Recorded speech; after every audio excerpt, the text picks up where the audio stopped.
Hi, கேழ்வரகு சிம்லி உருண்டை எப்படி செய்யுதுன்னு பார்க்கலாம் வாங்க. அதுக்கு கேழ்வரகு மாவு 1 கப் எடுத்துக்கோங்க. கொஞ்சமாக உப்பு சேர்த்துக்கோங்க. தண்ணி கொஞ்சம் கொஞ்சமாக சேர்த்து மாவை பிசைஞ்சுக்கோங்க.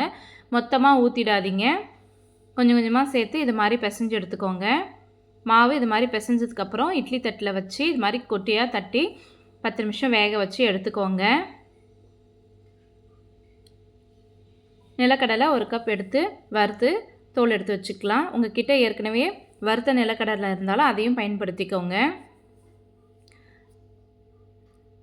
நிலக்கடலையே தோல் எடுத்துட்டு ஒரு மிக்ஸி ஜாரில் சேர்த்து அரைச்சி எடுத்துக்கலாம். 1/2 கப் வெல்லம் எடுத்துக்கோங்க. அதையும் சேர்த்து நல்லா பவுடர் ஆக்கிக்கோங்க. இப்போ ஒரு மிக்சிங் பவுலில் சேர்த்துடலாம். நம்ம வேக வச்ச ராகி மாவை இது மாதிரி சேர்த்து மிக்சியில் அரைச்சி சேர்த்துக்கோங்க. அதையும் இப்போ ஒன்றா சேர்ந்து கலந்து பிசைஞ்சு உருண்டைகளாக உருட்டி எடுத்துக்கலாம். உங்களுக்கு எந்த சைஸ் வேணுமோ அந்த சைஸில் எடுத்துக்கோங்க. பை.